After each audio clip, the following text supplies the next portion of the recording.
住，马上就到，妈妈在这儿。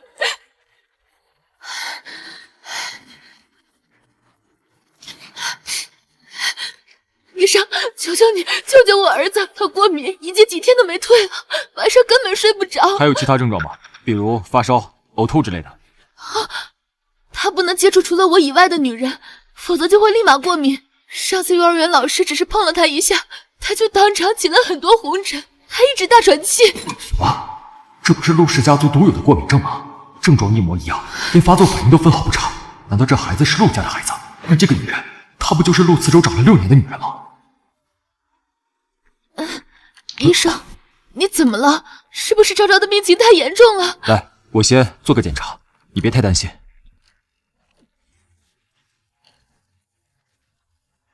你先别着急，让他抽个血，根据血检报告再来做判断。医生，您拍照这是？我这个是发给皮肤科的同事，我们一起探讨病情，这样诊断结果更准确。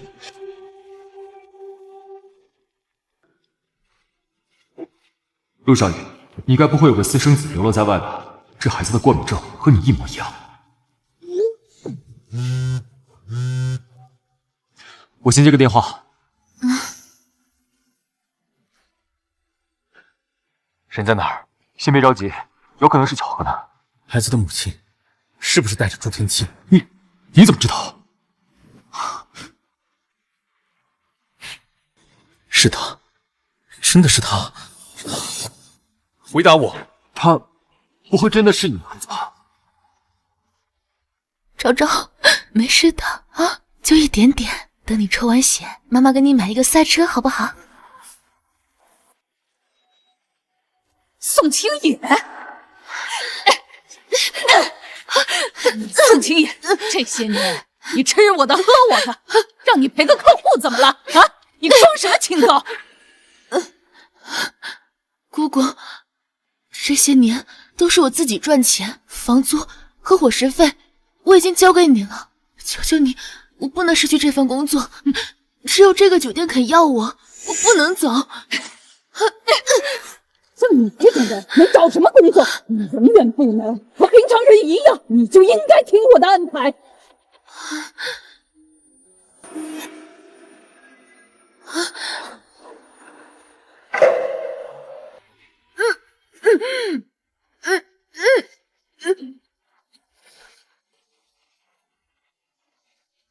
这下老实了吧？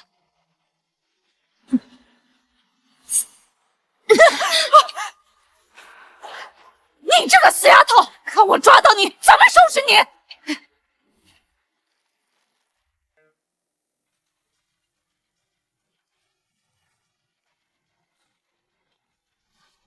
什么味道啊？秦牧，你在说什么？什么都没有。我的身体似乎有些不对劲。这是你搞的鬼？没有，别冤枉我！你他妈活得不耐烦了！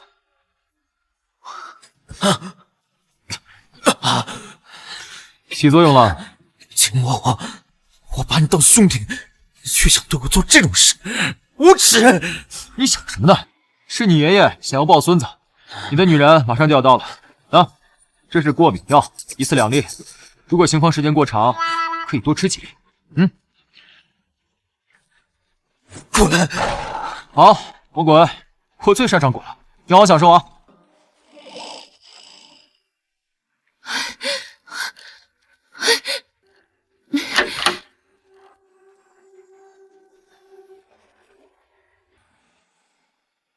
看来这就是老爷子安排的。不过，怎么穿的是酒店工作人员的衣服？这酒店不简单，任务完成，功成身退喽！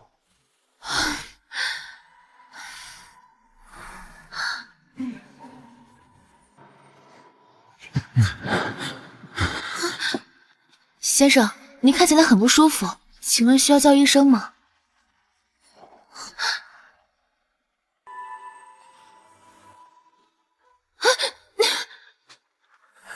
这个女人为什么我碰她竟然不过敏？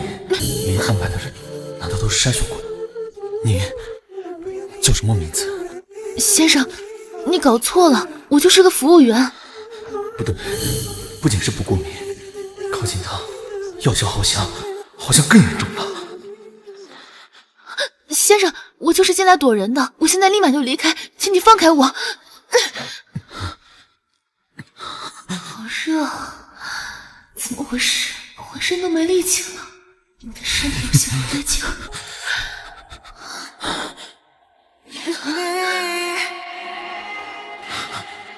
别装了，我知道你想要什么，要钱，要地位，都可以给你。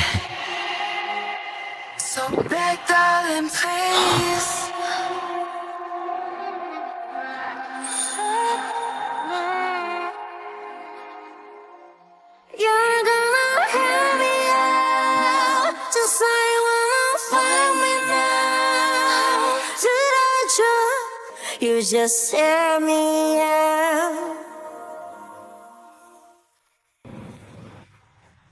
我竟然真的对他不过敏。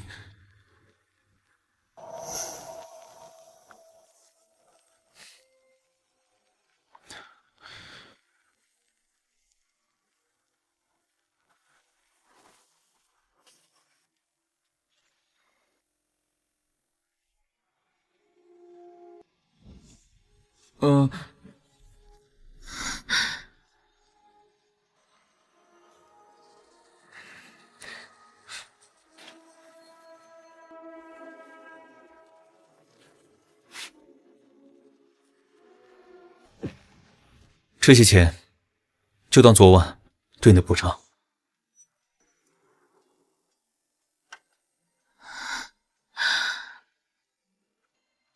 原来在他眼里我就值50万，可真廉价呀！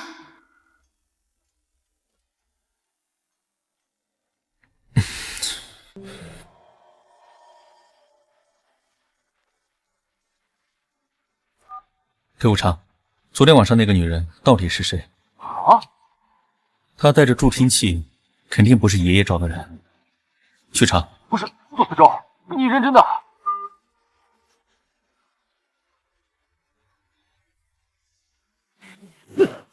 好啊，陆子周，6年了，你竟然让他们母子流落在外，受了这么多年的委屈。来人，备车！我现在就要去见我的曾孙。爷爷，你先冷静。这件事情已经过去6年了，在证据确凿之前，我也不能确定这个孩子是不是我的。那你告诉我，这孩子为什么有我们陆家特殊的过敏基因？除了我们陆家，还会有谁有这种一接触女人就过敏的怪癖？等 DNA 检测结果出来，一切自然明了。爷爷，我不会让陆家的血脉在外面受委屈的。还要等？一个可以让你不过敏的女人6年前怀了孩子，天底下哪有这么巧的事儿？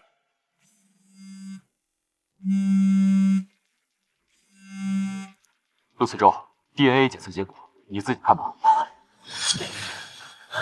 果然是你亲生儿子。我的曾孙哪家医院？我要你现在就去把孩子接回来，不能再让他受苦了。顺便说一下，这孩子的过敏比你的更严重，接触异性后反应剧烈，如果拖下去，恐怕会引起器官堵塞、呼吸困难，甚至危及生命。爷爷，我去接他了，您在家等着就成。你要是辜负了他们，我饶不了你。哎呀，陆家请列祖列宗保佑，这是我陆家10代单传，绝不能流落在外，一定要平安归来呀！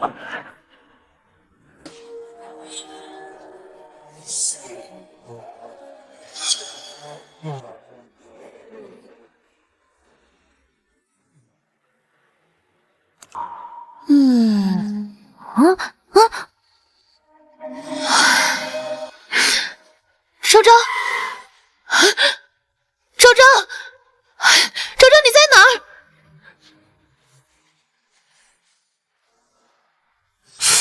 好家伙，人呢？这要是把陆家唯一的关爱所给弄丢了，陆慈周不得把我头拧下来，当夜虎？周周，妈妈，皮球，昭昭也想要一个。昭昭乖，等妈妈下个月发工资了，给你买，好吗？好。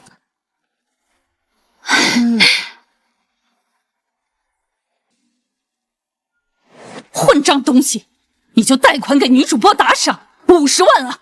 你是要气死我才甘心吧？妈，只要50万，你别气出病来，想想办法不就行了？要是宋清野那个死丫头在，肯定能填上这个窟窿。可惜她6年前一声不吭的跑掉了，哼，真是个白眼狼。宋清野，这些年你吃我的喝我的，让你陪个客户怎么了？你装什么清高？你就应该听我的安排，听我的安排。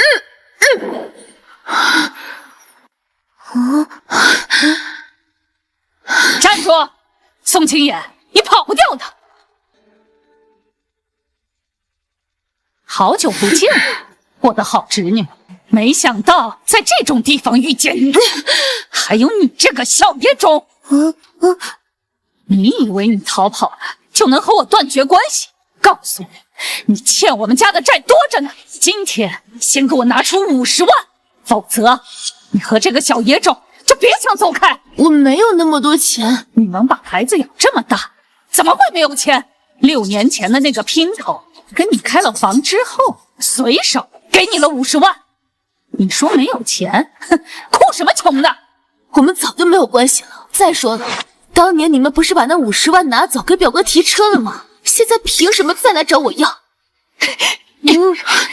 这里是医院，你要干什么？50万，少一个子儿都不行。今天要是拿不出钱，否则你这一辈子都别再想见到你儿子。昭昭，快跑！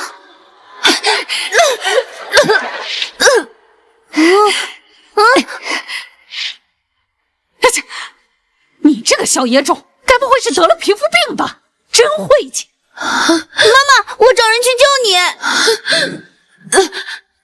你。你儿子和你一样，这一辈子只配当我的提款机。50万，要是少1毛钱，我就拿你儿子去给我儿子抵债。不要啊，姑姑，你放开我儿子，他还小，他经不起折腾。什么？你把他们弄丢了？如果昭昭出了什么事，我要你给他陪葬。下令封锁整个医院，不许任何人进出，派遣我们所有的保镖。有什么消息，立刻向我汇报。是。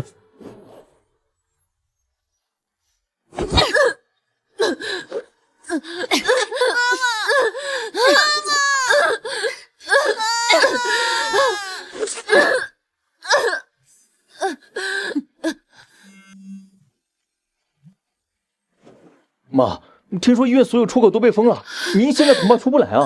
什么？怎么会被封？昭昭，你流血了，昭昭害怕。昭昭别怕，妈妈不会让他们带走你的，你放开！你们在闹什么？在医院里打人，还欺负孩子，太过分了！好心人，你有所不知啊，我这个侄女整天在外面胡混，不着家也就算了，还一直疯疯癫癫。你看把孩子养成这个样子，你瞅瞅孩子身上的红疹，拿开你的脏手！不是的，我是孩子的母亲，他要抢走我的孩子，你快放手！住口！你也看到他身上的伤，他就是欠钱还不上，被要债人打的。他偷拿了我50万还不够，现在还要拿着孩子去换钱，复读还不识字，这个女人简直就是畜生不如！天啊，你就这么当妈的？你也太狠心了吧！孩子这么可怜，不行，你快松开孩子，别让他跟着你受苦。昭昭，妈妈不能走，你们放开他，他不能接触女性。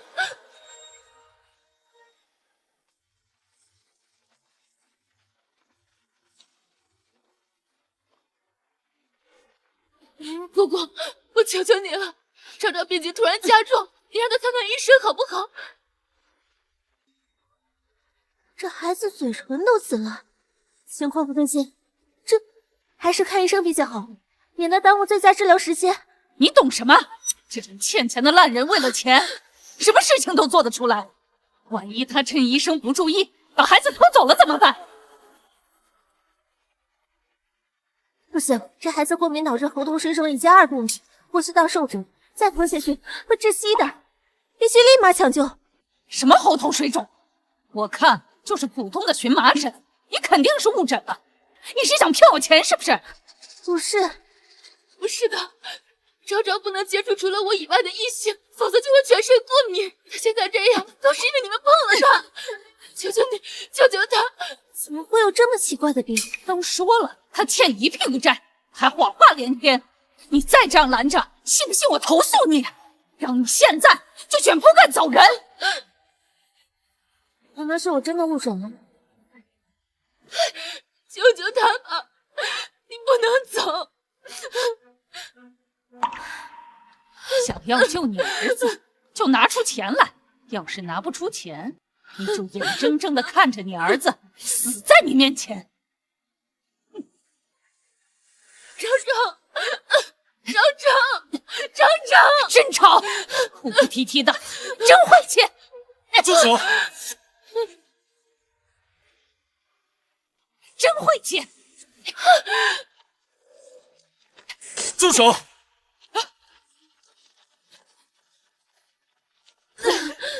你们干什么？放开我！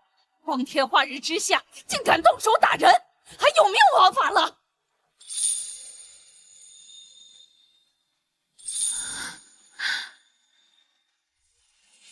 是他，6年前酒店里那个男人，他怎么会在这儿？对不起，我来晚了，让你和孩子受委屈了。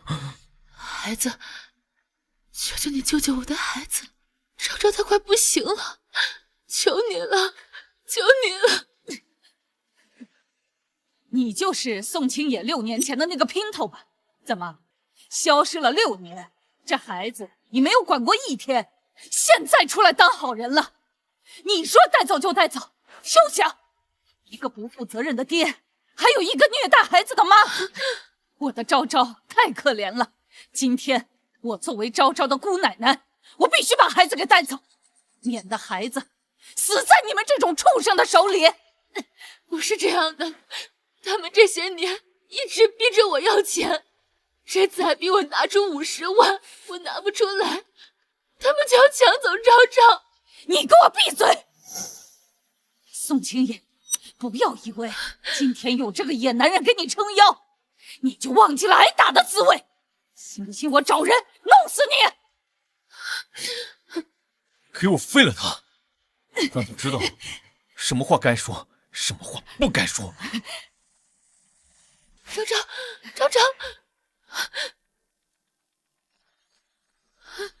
秦医生，求求你救救他！昭昭是我的唯一，我不能失去他。金木，给昭昭的诊疗用最好的设备和药物，一定要保证昭昭平安无事。放心吧，快把担架车推来，送急诊室抢救。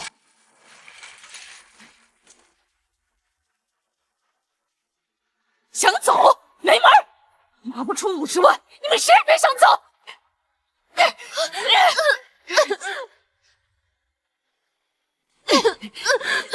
滚开！你要是再敢动他一次，我拧断你的脖子！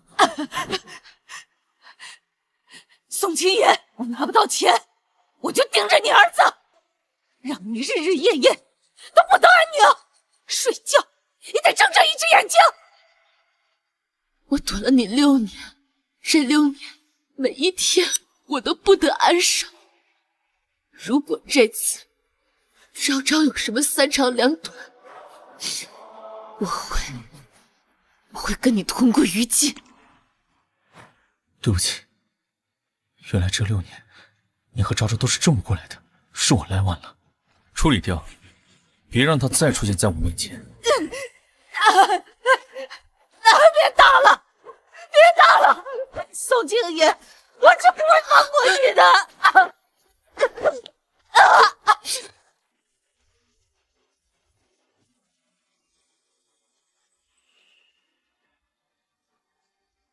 这样，他再说任何伤害你的话，你都不会害怕了。有时候听不见，反而是件好事。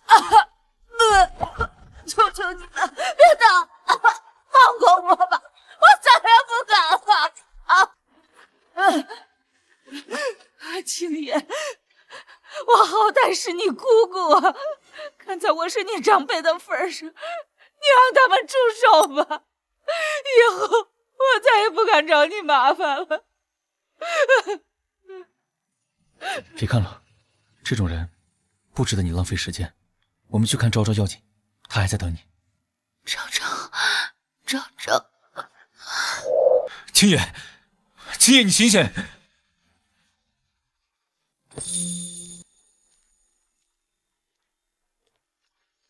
陆少，昭昭的过敏症已经稳定住了，喉头水肿也消退了，没有生命危险了。这位宋小姐，她额头上的伤就是皮外伤，没什么问题，休养2天就好。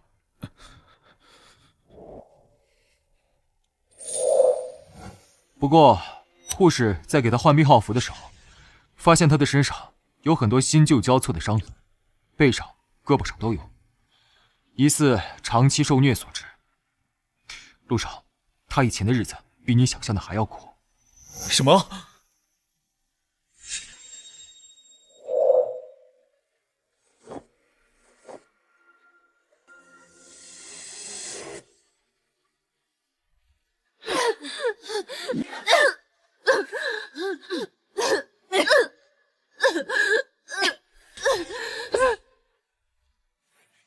一定是他姑姑干的，我居然就这样放过他，真是便宜他了。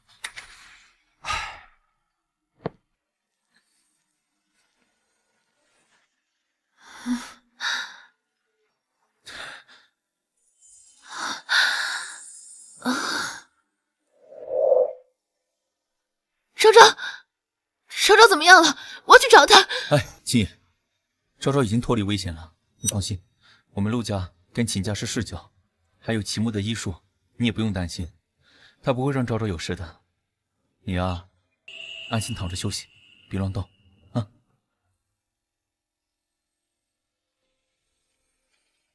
秦野，这6年，你为什么不来找我？哪怕给我一点消息也好，也不至于我毫无头绪的找了你6年。陆少，谢谢你今天救了我和昭昭，昭昭的医药费我会尽快还给你，只是能不能宽限我一点时间？我赚钱不多，但你放心，我一定会努力工作，一定会还给你的。还钱？这不是钱的事，这本来就是你跟昭昭应该享受的，以后只会更好，你放心，我会弥补你们母子这6年所受的委屈。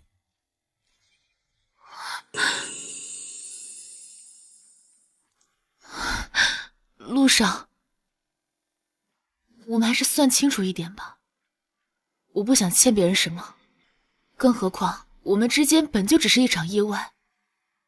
算清楚？你把我当成什么人了？这6年我没有照顾过昭昭一天，也没有保护过你，是我欠你们的，要还也该是我陆子舟来还，1000倍、100倍的还。陆少，你没必要这样的，6年前的事只是一场意外，我不需要你负责。等昭昭病好了，我会带着昭昭离开，以后我们也别再见面了。你要带我的孩子去哪儿？今天你跟昭昭必须跟我回陆家。他的孩子，果然，他只是在乎昭昭，在乎陆家的血脉。可现在他是首富陆家的掌权人，而我是一个带着孩子的聋子，我真的能融入陆家吗？我们根本不是一个世界的人。陆少，昭昭不是你的孩子，你别多想了。你说昭昭她不是我的孩子，那她为什么会遗传了陆家独有的过敏症？这种病只有陆家血脉才会有，还是你想说这是巧合？他和陆家只是碰巧而已，而且我结过婚，他是我跟前夫的孩子。我调查过了，你并没有结婚，这些年都是你一个人独自抚养昭昭，并没有前夫生活的痕迹。宋金野，到底是因为什么？你宁愿撒谎，也要跟我撇了关系？还是说我做错了什么，所以你不想跟我有任何牵扯？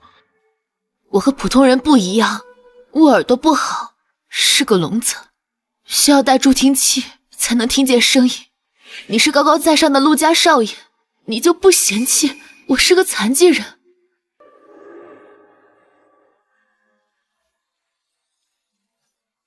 傻瓜，我找了你那么久，不管你是什么样的人，我要的人都是你。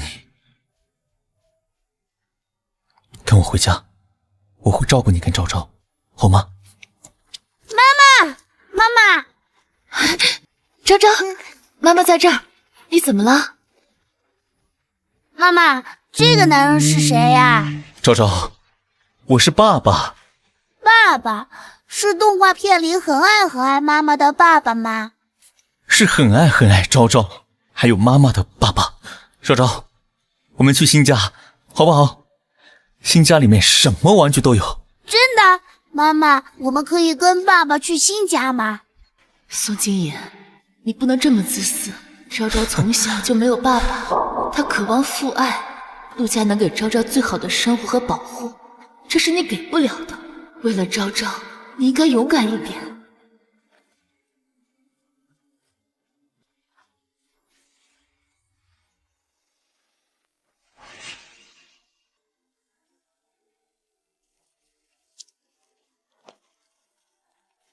妈妈，这里是景区吗？好漂亮啊，比公园还要大。哎呀，哎，我的曾孙总算把你盼回来了呀！哇，爆裂赛车！哎呀，好曾孙，你想不想玩这个赛车呀？这个赛车可厉害了，能变形还能发光呢。妈妈，去吧。哎呀，我的曾孙力气还真不小呢啊！昭昭，我怎么教你的？不能这么没礼貌。哎呀，对不起，爷爷。哎呀，没事儿没事儿，我的好曾孙没多重，摔不疼我。你想跑就跑，想跳就跳，爷爷高兴还来不及呢。昭昭叫一声太爷爷。太爷爷，我饿。昭昭，秦爷，我早就说过，这里就是你跟昭昭的家，而且你姑妈一家人也不在。老爷子他本来就没个正经，他最不在意这些迂腐礼节。陆慈州，你没听见我曾孙子说他饿了吗？你还杵在那干什么？走，快开饭！我让厨房做了好多小孩子爱吃的东西。知道了，爷爷。昭昭，欢迎回家。来，昭昭，拿上。来，哎呀，咱们吃饭去喽。原来昭昭本来可以得到这么多爱，这6年是我耽误了昭昭认祖归宗。陆太太，我来帮你。你不用叫我太太。在6年前的那个晚上，我就应该叫你陆太太了。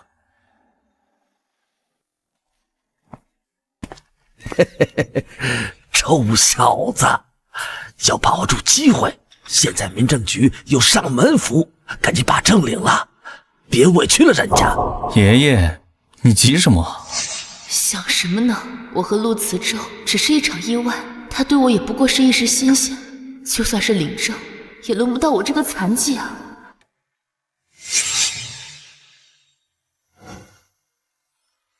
她既然是我的妻子，我一定给她一个正式的婚礼。好，好，好。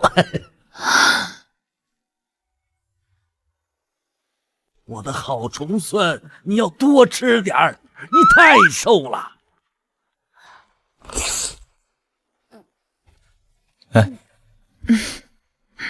爷爷，这个肉太好吃了。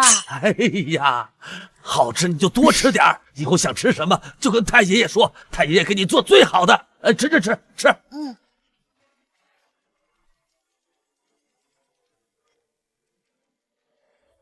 喂，宋妈妈，我是幼儿园林老师啊。你儿子过敏好几天没来上学了，要是病情好了，就尽快来学校吧。哎，好的，老师。怎么了？昭昭的病好的差不多了，今天我带她去幼儿园。好，我陪你一起去。昭昭现在那个幼儿园环境太差，不利于她的病情，我们去给她办转学手续。昭昭还有1个学期就毕业了，转学还要适应新环境，要不等孩子毕业了再去新学校？好，听你的。要出门，该准备的东西不能少。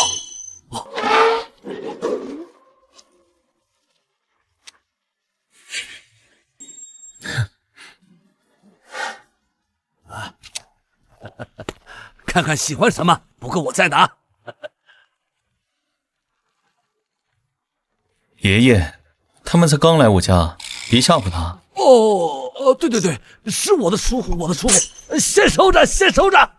直接拒绝，会不会驳了老人家面子？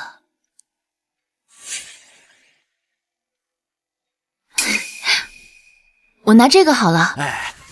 陆太太还真是慧眼识珠，这个玉佩是我们陆家的传家宝，价值3000万。什么？你啊，应该尽早习惯陆太太这个称呼。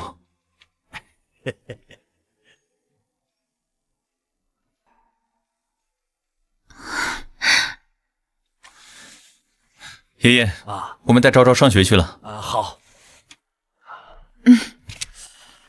哎呀，刚走我就想得不得了呀。那你先说。昭昭已经去学校了，接下来你打算怎么办？陆子舟，我还是想去工作。怎么突然说这个？我想了想，昭昭总是因为我这个聋子母亲而受人欺负，只有我去上班了，让别人看到我的优秀，昭昭就不能轻易被别人看清了。我想做他一直的底气和骄傲。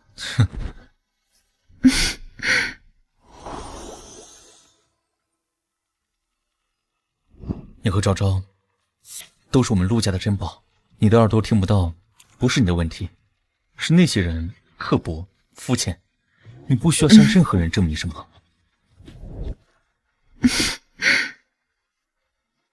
好，那我能去上班吗？好，你想干嘛，我都支持。哦，对了，这个是最新款的助听器，带上它，你工作就会方便很多。来，怎么样？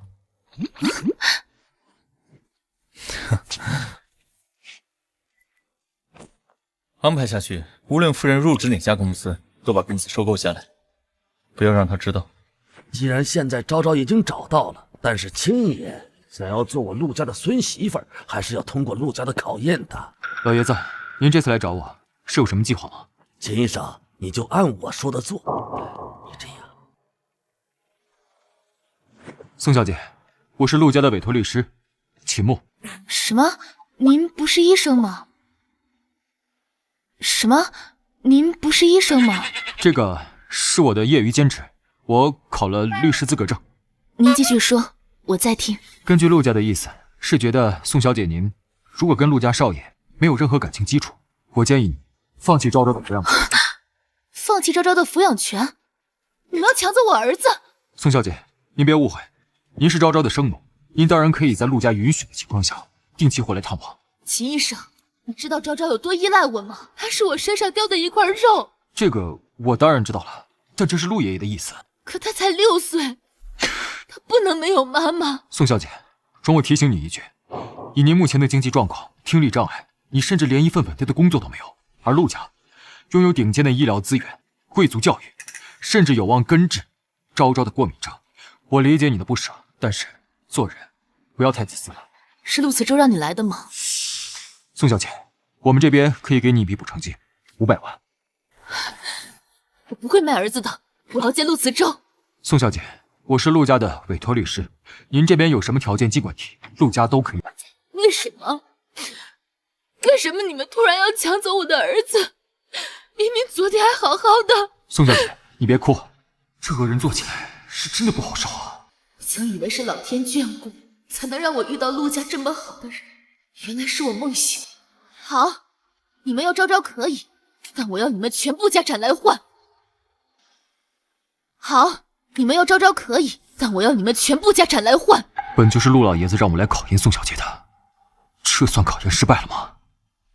这宋青野带着昭昭无依无靠，在社会摸爬滚打了6年，没把昭昭教成小混混，足以让我敬佩。现在我本以为500万就能打发这丫头，不仅能够抗住家财诱惑，还能有魄力的反将一军。陆慈州这小子倒是好福气呀，给陆家找了一个好孙媳呀。不过能不能当个称职的陆家主母，还要继续考验。宋小姐，您可真是狮子大开口啊！你明知道陆家不可能拿出全部家产的，你就这么不愿意放弃昭昭的抚养权？没错。宋小姐，我们现在私下谈，如果闹到法庭上，我这边有些视频资源，恐怕对你不利。这是那天医院的视频监控，据我所知，你的姑姑和堂哥是一对利欲熏心、无恶不作的泼皮无赖，甚至那天欺压昭昭的时候，而你都无力阻止。这些证据如果呈现在法庭上，完全有理由证明你是一个连孩子都保护不了的母亲，也就是说，你根本不是一个合格的监护人。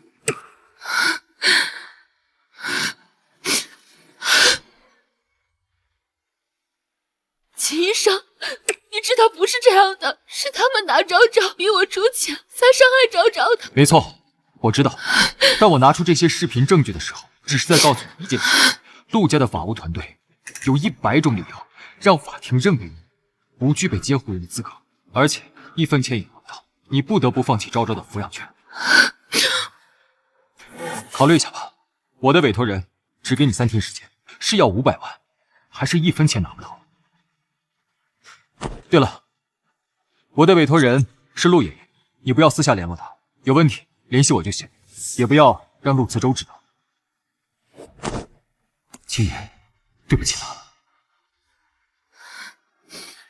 怎么会这样？怎么会这样？爷爷，我们这样考验会不会太过分了？陆慈州要是知道了，不得把我的皮给扒了？你懂什么？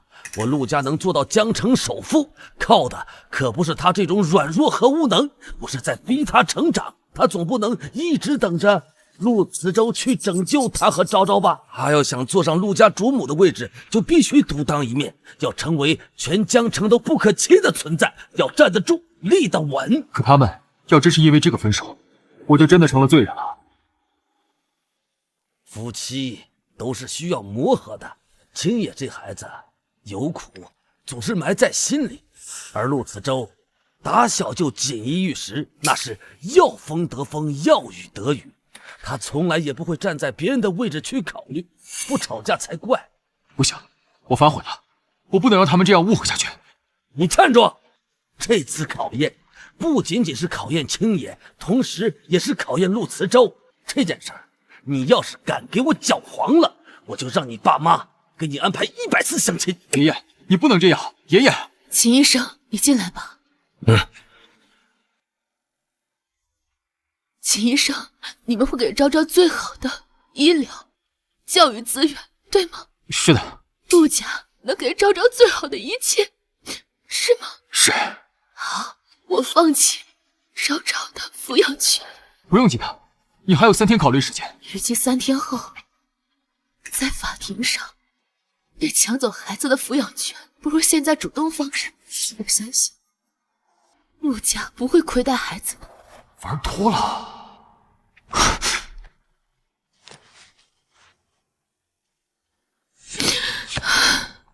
给，你真的想好了？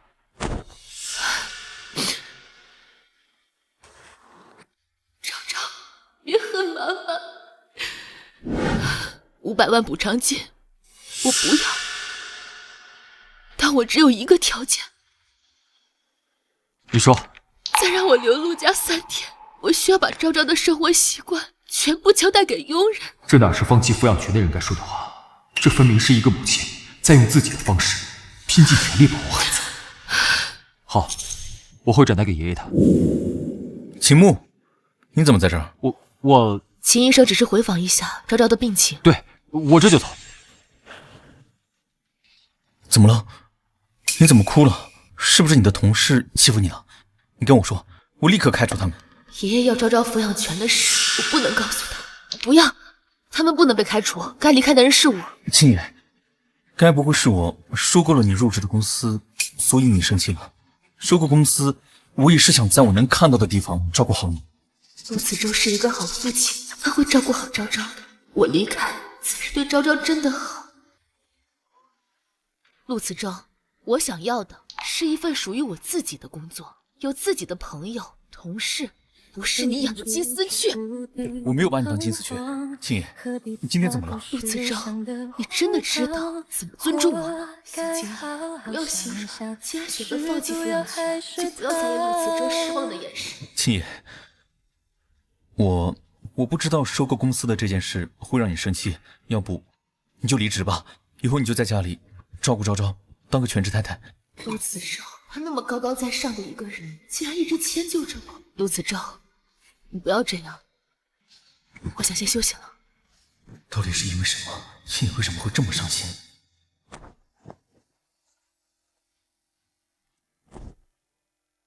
去查查秦牧。啊，查秦牧？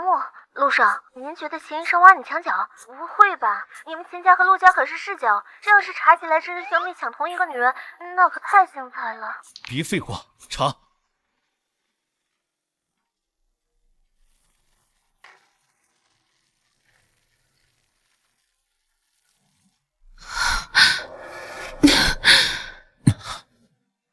青野，你站住！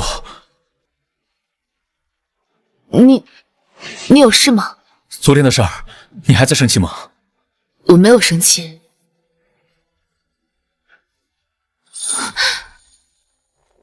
如果没有生气，那就吻我，吻我。3天你就要离开了，你不能再沦陷了。我真的没生气。那你为什么不敢看我？你看，你明明就是在躲我。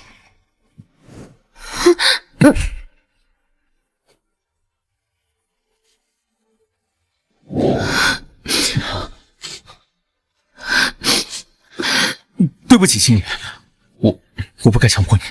不是你的问题。那是谁？是秦牧。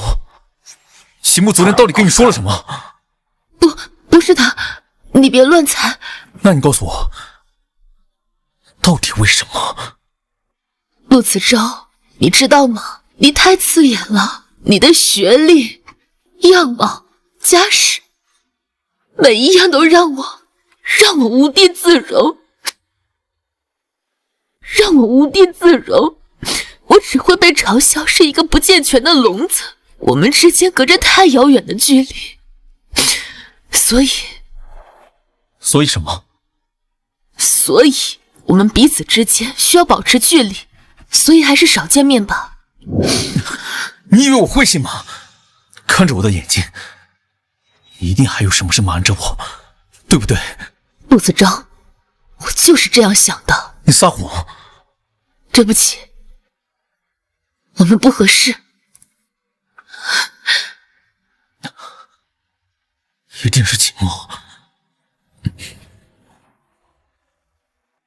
秦牧，给我滚过来！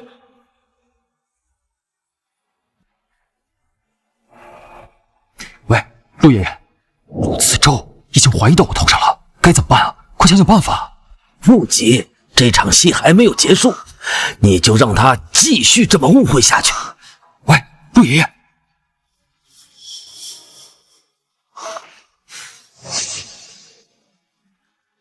陆子舟，你找我？你自己说，那天跟青野说了什么？我不是说过了吗？我来回访昭昭的病情。那我们明明好好的，为什么见了你一面之后，他就对我变了一副态度，还说要跟我保持距离？他竟然误会我和青野。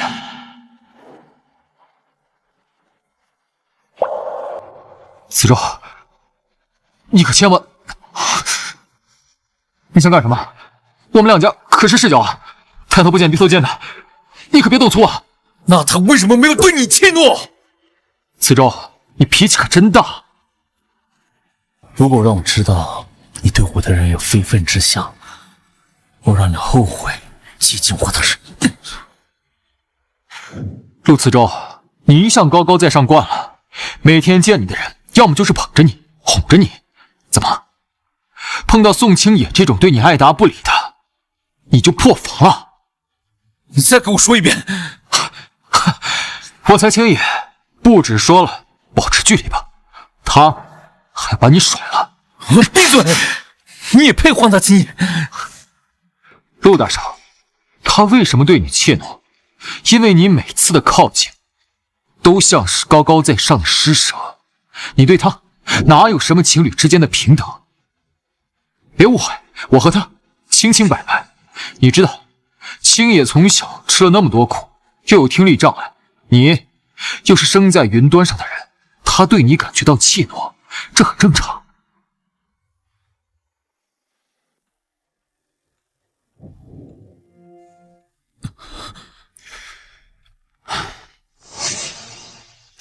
你和青野只不过是因为6年前的那场意外才有了交集。6年前，若不是爷爷设计让你中药，青野又恰巧走到了你的房间，你根本不会多看他一眼，恐怕眼皮都舍不得抬一下吧。你要想清楚，你对他的喜欢是对昭昭的爱屋及乌，还是真的想和他过一辈子？慈舟，咱俩从小一起长大，我太了解你了。你这个人责任感太强，你觉得这6年亏欠他们母子太多，你就拼命补偿。可感情不是靠补偿就可以算数的。我对他，你敢说他没有替你生下昭昭，你会找他6年吗？你看，你自己都回答不上。慈舟，你放手吧，让他找一个真心对他好的人。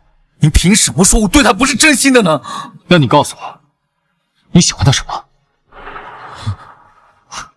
说不出来了吧？因为你自己都没有想清楚。我只是配合老爷子考验你们，你们可一定要认清楚自己的心啊！滚！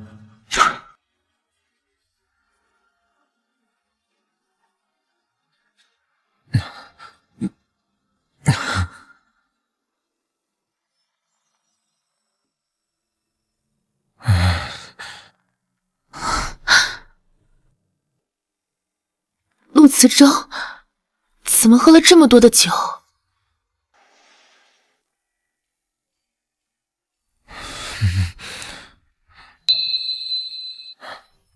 我看你喝多了，就来看一下你。你不是说要跟我保持距离的吗？这又是什么意思？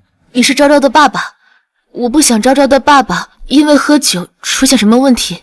你要想清楚，你对他的喜欢是对昭昭的爱屋及乌，还是真的想和他过一辈子？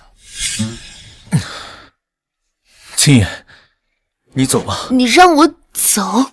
你说我太刺眼，让你无地自容。既然你在我身边这么不舒服，那你走吧。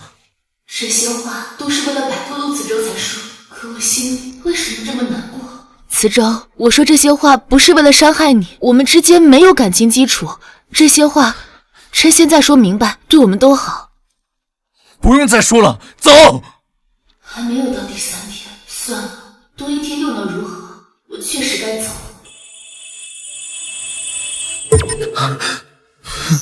别走，别走，宋青野，你怎么这么狠心？说我们没有感情基础，那我找了你整整6年，这又算什么？慈舟，你放开我！你看着我的眼睛，你告诉我，你对我有没有1秒钟的心动？你说话！你让我说什么呢？喜欢你，你呢？究竟是因为昭昭才顺带对我好，还是说随手从外面带进家里的一件白件？明明不肯问这些，当我真的问，我又害怕听到答案。我说白了，如果没有昭昭，我只不过是你世界里可有可无的存在。没有这种可能。陆慈舟，我不过是一个耳聋的女人，你很快就可以忘了我，让我走吧。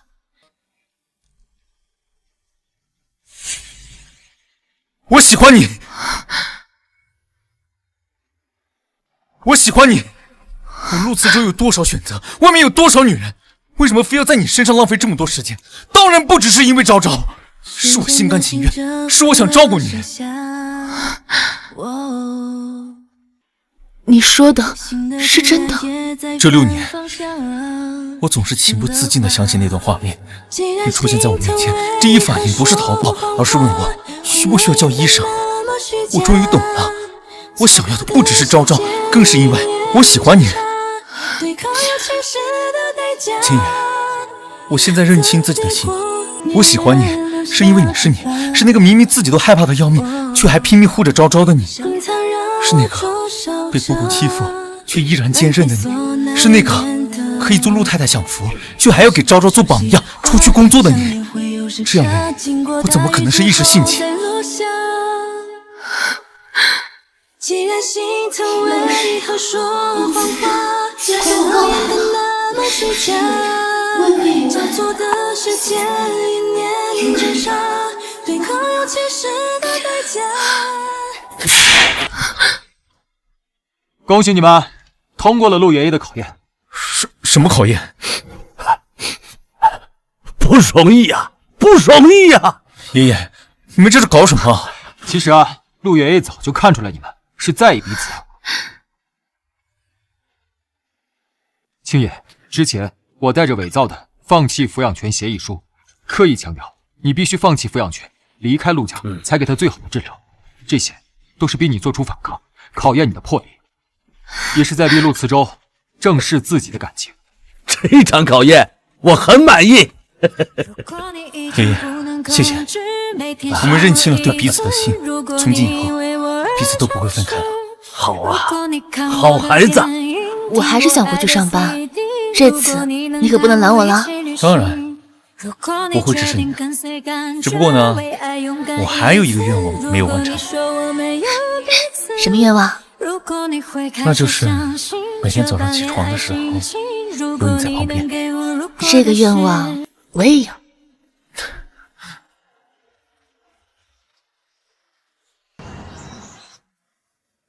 哼，今年生日想要什么礼物？哎呀，你都买空好几条街了，今年就简单过呗。简单过？那是多简单啊！一束花，一张贺卡，还是说一个吻？陆先生，我在工作。哦，你现在就开始嫌弃我了？小别胜新婚，又要离开我了？起开，待会儿我有个视频会议。视频会议啊？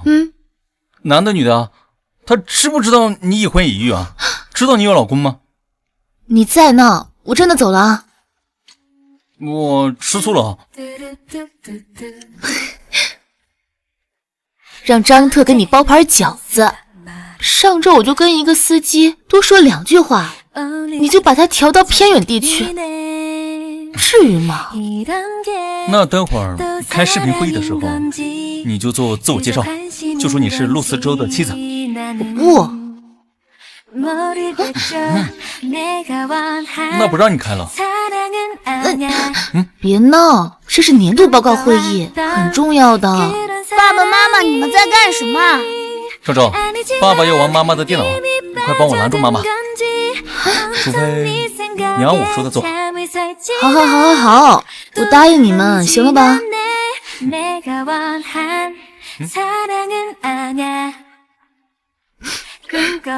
大家好，我是陆慈州的太太宋金野。我是陆慈州的儿子昭昭。我是宋金野的丈夫陆慈州。哎呀，别闹！你们2个找我打！昭昭，好，以后每次开会的时候都这样说。